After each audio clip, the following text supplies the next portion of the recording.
streamlining as much as you can with software and automation and AI is how you keep costs down and stay efficient while doing this. From humble beginnings, Insurance Claim HQ has grown to one of the largest property casualty firms in the country. We didn't do it alone, and you shouldn't either. Every week, we're talking to claims professionals and top experts from all over, all to help you grow your business and make you stronger. Let's level up together. I'm Galen Hare. Welcome to the Level Up Claims Podcast. Your website isn't converting. Your marketing isn't aligned with when people need you. And now, with AI entering the picture, the gap between businesses that have systems and those that don't is getting wider by the day. Jeffro, founder of FroBro Web Technologies and host of the Digital Dominance podcast, has spent years helping service businesses turn their websites into real revenue-generating assets, not just online brochures or business cards. Today, we're breaking down what makes a website convert, how AI is changing the rules, and how you can build a system that works for you 24/7. Let's get into it. Jeffro, thank you for joining us. Thanks for having me, Galen. I'm excited to be here. Yeah, man. So it was really cool. I had the opportunity to be on your podcast. I very rarely get to do this where we kind of flip-flop. But it was really important to me to flip-flop because, FroBro Web Technologies, love the name actually. In the web world, the world we're in these days, there's so much changing. It's changing so fast. And I think not only did people have misconceptions to begin with, but I think in today's world, those misconceptions are getting amplified because there's so much bad information out there. But before we do that, let's talk about how, Jeff Fulkerson became Jeffro and FroBro was born. Oh man, so you want to go way back. I didn't have a fro for a long time, and not until high school, because my mom was always like, you should grow out your hair. I had a flat top or crew cut. And so finally one summer I grew it out and I had curly hair, and there's this big, fro poof on top of my head, and people liked it. And in high school, I'd get random people, I'd walk through the crowds in between classes. I'd feel someone touch my hair. I'd look over my shoulder. I'm like, who was that? And we're at the boardwalk one time in San Diego, walking this way, two girls on bikes going the other way. One of them almost crashes her bike, trying to reach over and feel my hair as she goes by. I'm like, okay. So, the fro kind of became part of my identity for a bit. And my name was Jeff. So Jeffro became a natural nickname, especially through college. And that kind of just stuck. And there was another RA. I was an RA at UC Irvine, a resident advisor for the freshman residence halls. And he also had a small fro. It wasn't as good as mine, but he dubbed us Fro Bros. So that's where FroBro came from. So later when I always did websites on the side, but when I created my own LLC and started doing websites, I was like, all right, I'm going to call it FroBro. And it makes me stand out, right? People remember me. The nickname by itself is different, so people are more likely to be like, oh yeah, Jeffro. It's different than trying to remember my mouthful of a last name. So that's kind of how it started. That's the short version. That's awesome, dude. I figured there was I figured it was a story like college or high school kind of level, especially given kind of your background with websites, which we'll jump into. But what I want to know first is because it's going to kind of inform our discussion of where website development was when you started, right? So how old are you? Because you've got one of those eternally young faces, I'm 41 years old. Oh, dude, same as me. Okay. So I don't even know. I think back in the day, what was it called? Angel something? I built my first website in high school. Angel Fire? Angel Fire. Yeah, that's it. I built my first website using Angel Fire back in high school. What did that, was it kind of similar technology? Was I even behind back then? What was the kind of the basic coding world that you had to be in? My website sucked, by the way, just to be clear. Yeah, don't forget GeoCities too. That was another that one. That was. So, when I first started, I was just writing HTML to make websites and doing everything manually, creating tables and pulling in images and everything. So that's kind of slow and tedious, and you really needed to be a developer to understand what you're doing. And then it slowly we got layered on platforms that gave you widgets and boxes, and Angel Fire and GeoCities kind of made it, they give you these templates that you kind of fill in and customize, but you're not creating anything from scratch. You're just working within the bounds they give you. And Then we got to Dreamweaver, right? Which you can now make edits and see what it looks like in real time and push it to my server. Like it was mind blowing, right? But now we're at a point where AI can do a lot of this for you. And I jumped past the WYSIWYG editors and everything else, but like it's very tempting to think now, because it's so easy to create a website, that it's going to serve you well. All right. That it's going to be good. And I think a lot of people look at a pretty website and think, therefore, that is a good website for my business.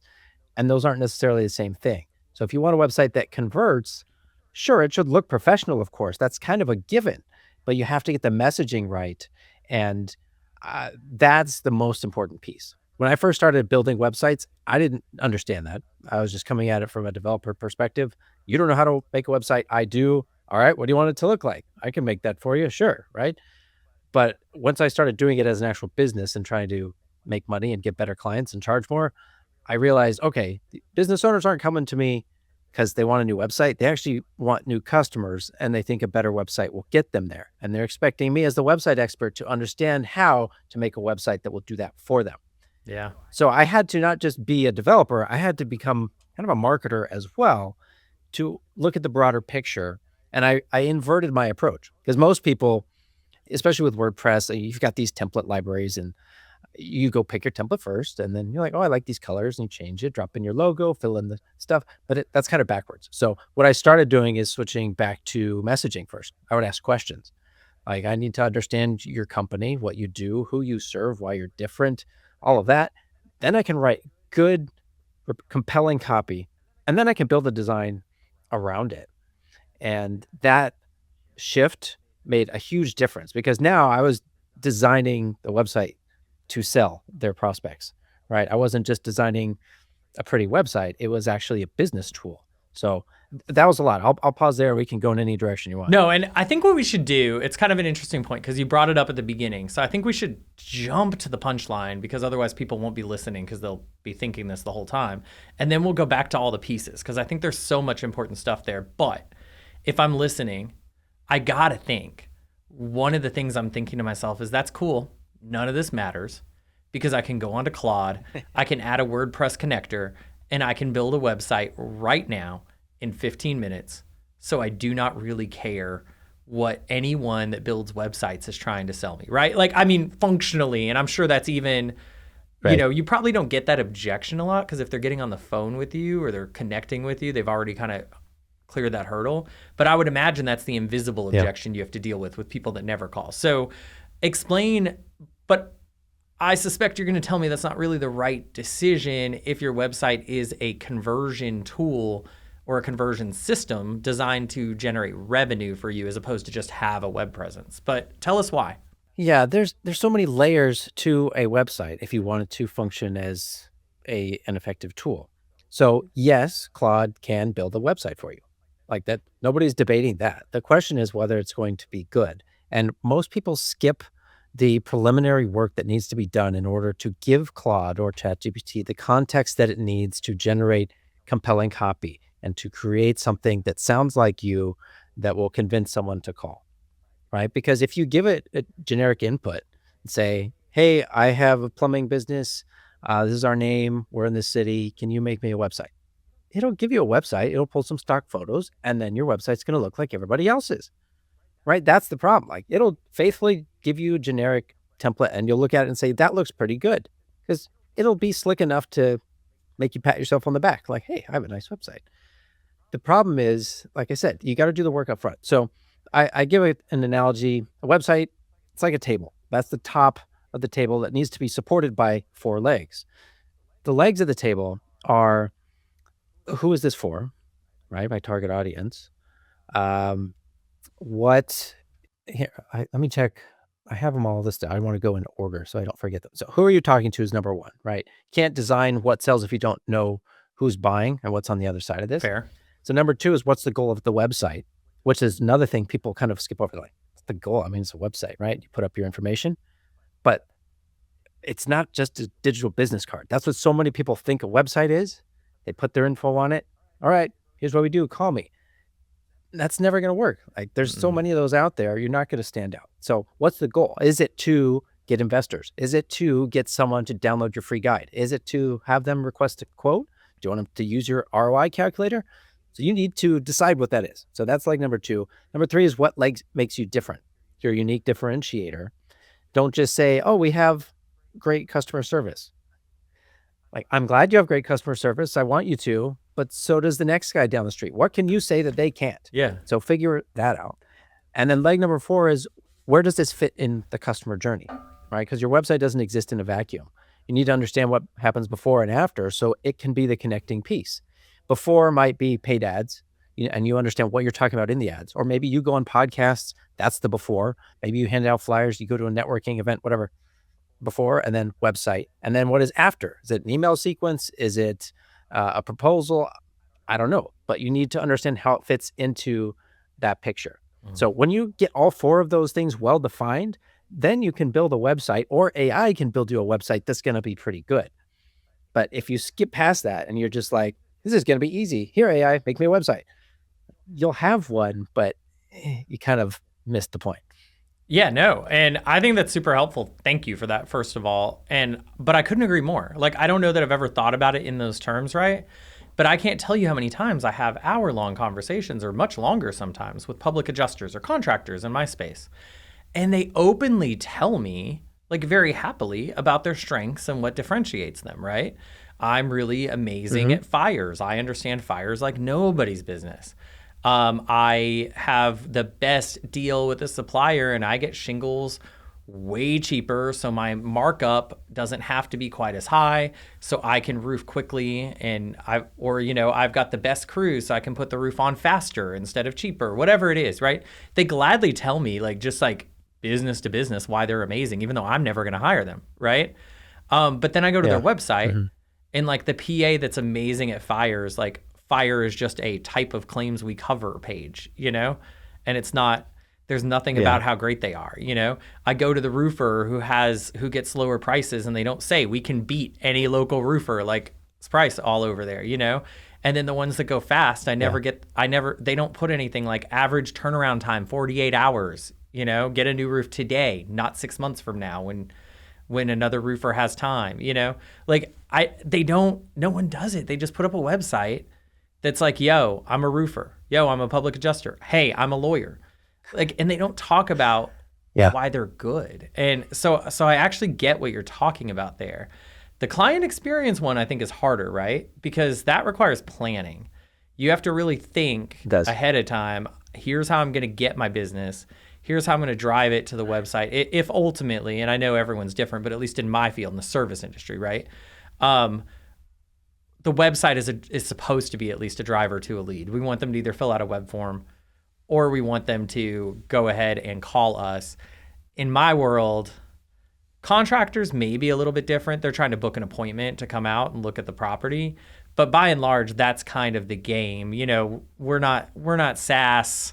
We're not shipping products, so we can't really get the sale on the website. It's just not a possibility for us. At least not ethically. There are some law firms that have done it in the past, but it's not ideal. But that means if you're going to build a website for me that takes into, what I'm hearing, and tell me if I'm wrong, is you want to take into account like what those ads are going to say, what those pay-per-click ads or those meta ads or whatever you're running to get people to that website.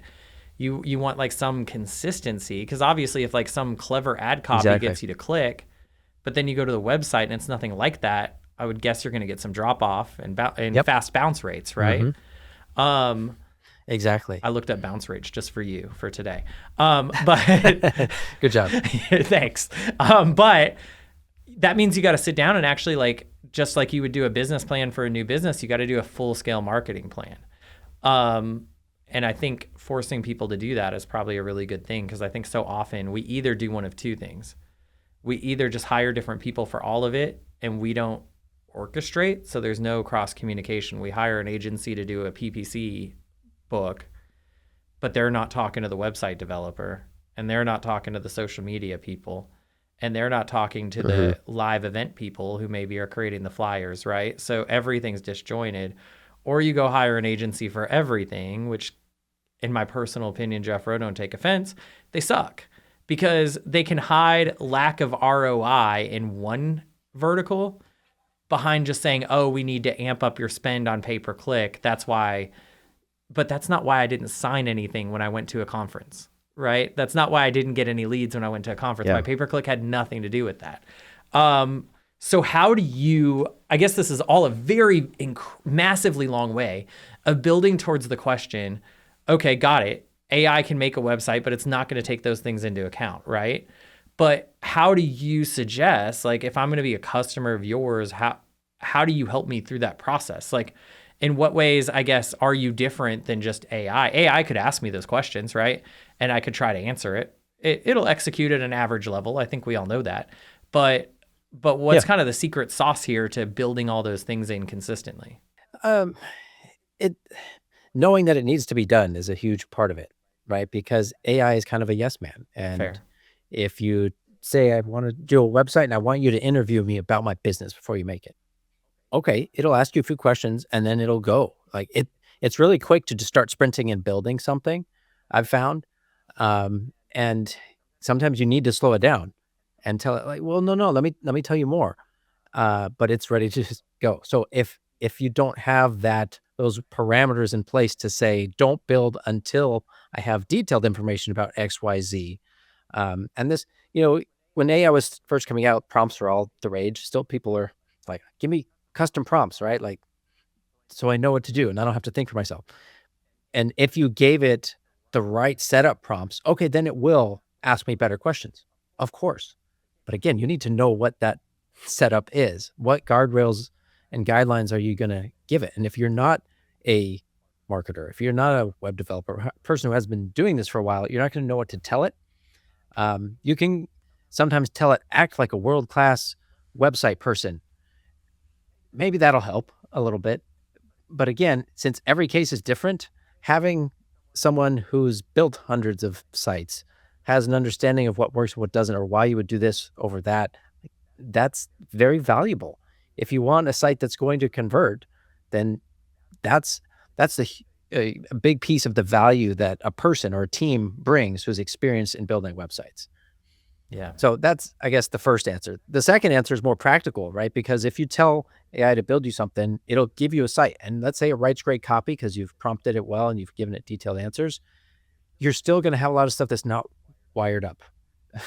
Most AI platforms will give you something and maybe the form doesn't work yet. Like it looks like a form, but if you try to click it, nothing happens. Or there's maybe even if it works, there's no spam protection, to keep a bot from submitting stuff. Or there's little things like that you don't think about.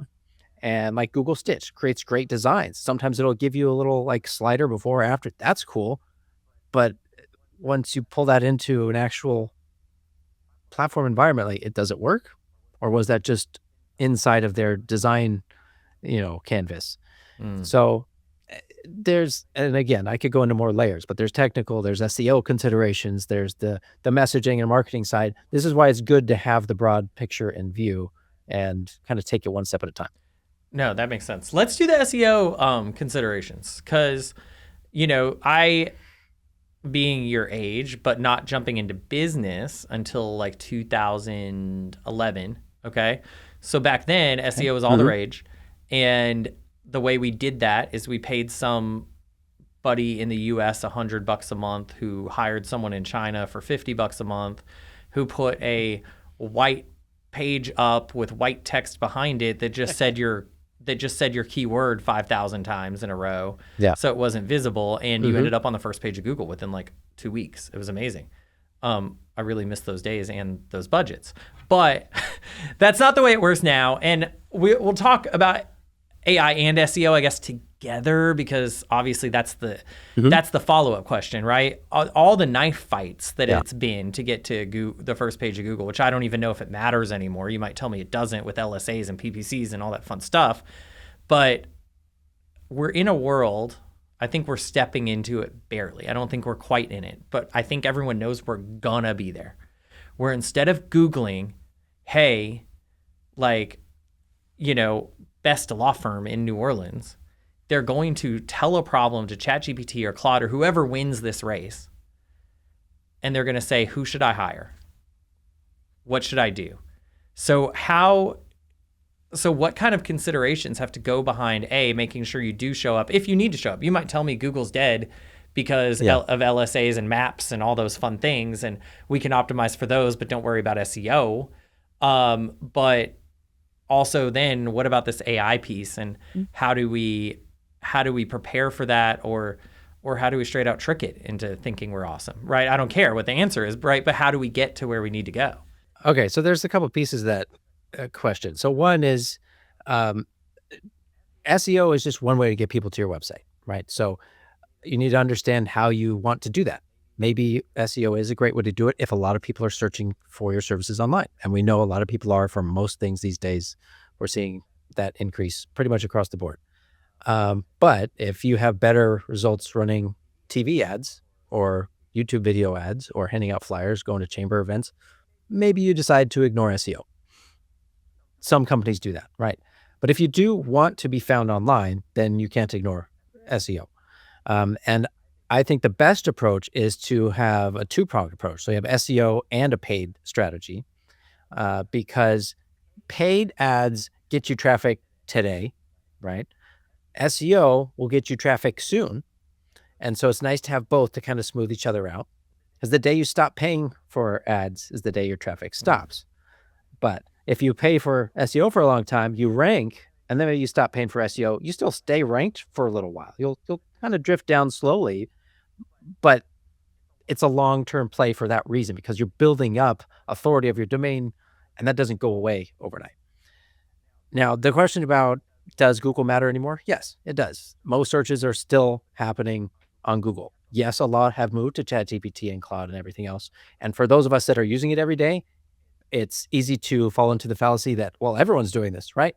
But there's actually a huge percentage of people that have never even tried ChatGPT or any AI platform. They hear about it and they're like, whatever, I don't want to deal with that, right? And that kind of goes back to your comment earlier about how you have to have systems in place to know where the website can fit in with the follow-up and all of that. There's a lot of business owners who they're just more traditional. They've done it with pen and paper, spreadsheets or whatever. They don't want to learn a new widget or software or tool or hire another person to do this for them. They're just like, I don't need that. What I have is working, and they don't care. That's their choice, of course. But going forward, I think you should care. But let's go back to the SEO and AI approach, how to do it.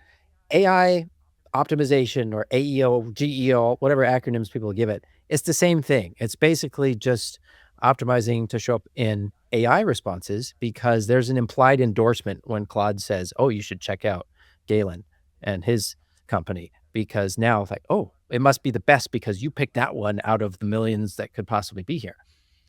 But all it is, it's just one more thing that you add on to your traditional SEO. It's not like you abandon traditional SEO. If you have good fundamental SEO practices, you're going to do well on the AI platforms as well. Like, they've done side-by-side comparisons of Google results and ChatGPT results with the same questions, and the rankings are pretty similar because they're looking at a lot of the same stuff. And this goes back to how companies are evaluated. Now, yes, when SEO was first starting, well, you described with the white text and, small font sizes, hidden, like, that's keyword stuffing. The search engines have gotten a lot smarter, right? Google's algorithms are like, no, we want people to have useful results. So let's ignore that. And over the time, they change their algorithms. People find new ways to try and trick it. But Google's no longer just like counting keywords anymore. It is a more holistic view of the subject matter on the page. And it's got its idea of a map of the internet of who is supporting this content and therefore saying it's good. And so it's a lot harder to trick now. So you actually have to post quality content and get other people to like your stuff and share it. So yes, that sounds like a lot of work, because it is. And that's the point. If you want people to see you as the best, you need to be the best. Like, that's what you got to do, right? And do more volume than the other guy across the street so that you can nudge against him a little bit higher. But at the end of the day, that's all you're doing. And really, when you look at progress, that's the other thing that comes up with SEO. How do I know I'm actually making progress if I'm paying an agency or something? For Google, you can look at keyword rankings over time. You can see, okay, last week we were 25, this week we're 23, and you can keep track of that. Maybe you go up and down a little bit. It's not a straight line. For AI responses, we're doing the same thing, except you just pull the same prompt from ChatGPT and notice, oh, we didn't show up this time. Oh, we showed up this time, but we were number 3 on the list. Didn't show up. Hey, now we're showing up at the top of the list, right? And if we don't show up, we look at who did show up, see what they're doing on their website, do a better version of their detailed article on ours, and check again next week.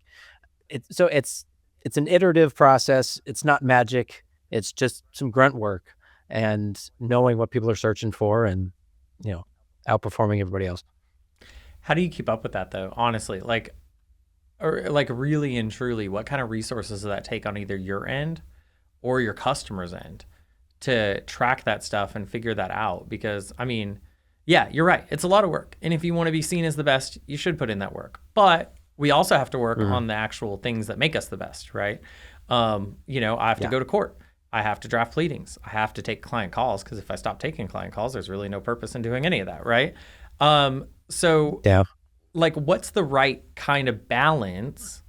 Because obviously I can't just ask you, hey, Jeffro, go produce a bunch of badass content for my law firm. Like, I would hope you need some input from me, at a minimum, to know what I want to do. Mm-hmm. So what's kind of the balance? Like, what does a good working relationship look like between a developer and a customer to make sure that you're getting the best results without either A, overwhelming the customer, or B, having the price be so unattainable for a small business or really any business because now they want you working full time for them, essentially, because you need to put so much time in to check all those things. Yeah. Well, the answer is AI. Like, if you've got a person who understands how SEO works, they can use AI effectively to help speed up the process, right? We collect the info from you about your company, then I can feed that in to write blog content that sounds like you, something you would say. And then in an ideal world, I'll show you this for you to review and say, yes, I like this, but change how this line here, that's not right. We would do it this way. Or you can say, okay, great. I just talked with a client about this yesterday. Here's what they said. Let's put this in there. Because when you can inject your little bits of actual real world experience, the content's going to be 10 times better. Mm-hmm. Even if we can get it 90% of the way there written with AI, having you in the loop is going to make it better and unique, and nobody else can top that or copy that, essentially.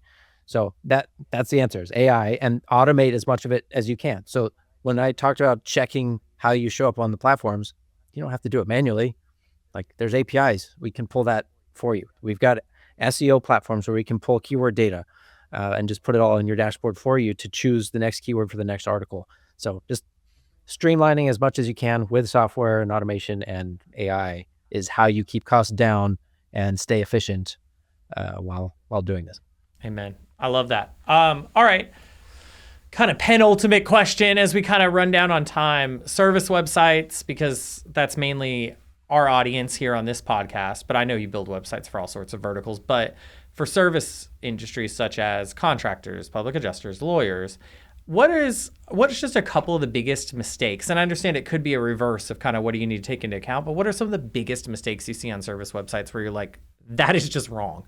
That's not going to work? I've alluded to it a little bit, but like when people don't use their hero section effectively, that's the most important real estate on your website. And I've seen headlines that just say, welcome to our website. And I'm like, you spent all the effort to get me to your website. And that's what you're going to say? Like, and some of them just put the name, like, welcome to my CRM. Like, I know what the name of your thing is. I see it in the logo. I clicked it. I was on a link on another page. I already know who you are. Let's get to the point. Because we've got 3 to 5 seconds to capture attention. Like, all the tests show, like, get to the point right now. So that's the biggest problem, is people waste that headline. So your headline should answer the question of, what is this? Who is it for? And why should I care? As quick as possible. And if you do a good job of that in your headline and then your subheadline, okay, great. People want to keep reading. But that's step number 1, is spend the time, decide and understand how a website is useful to your business. It's not just a business card. You need to invest in it and treat it like a business asset. That makes perfect sense. All right, Jeffro, you've been very generous with your time. We're running out, but before you go, I do have to ask you, what does it mean to you to level up? Ooh, getting rid of your excuses, being honest with yourself, and noticing what you've been doing that even if you wouldn't have called it an excuse, but you got to take a hard look and say, okay, I need to get past that. If I want to actually, if I'm serious about what I say my goals are, I got to stare that in the face, punch it down, overcome it, whatever I got to do. But being honest with yourself first is what you got to do before you can level up. Guys, if you are looking for a website that actually works, feel free to hit Jeffro up. Otherwise, just keep wasting money on ads, I guess. No, seriously though, thank you so much, Jeffro, and it's been great to have you. Appreciate it. Thanks again, Galen. I'd like to thank Jeffro for joining us on the podcast. So you guys know already, a few years running this podcast, and I've never once brought a website vendor on. And the reason is that world honestly can be so dirty, and you often spend so much money without getting any meaningful value. You get something that drives traffic for 30, 60 days, and then nothing. Because the reality is, as you can tell from Jeffro, there is so much that goes into your website. So when you're auditing your website or your marketing campaign, or you're just sitting back figuring out why the phone isn't ringing as much, you need to think about those four legs on the table. And you need to make sure your entire client experience is taken into account. And again, thank you so much, Jeffro, for letting us know about that. Follow us on Apple, Spotify, or your favorite podcast player. And make sure you like and subscribe to keep up to date on our latest podcasts.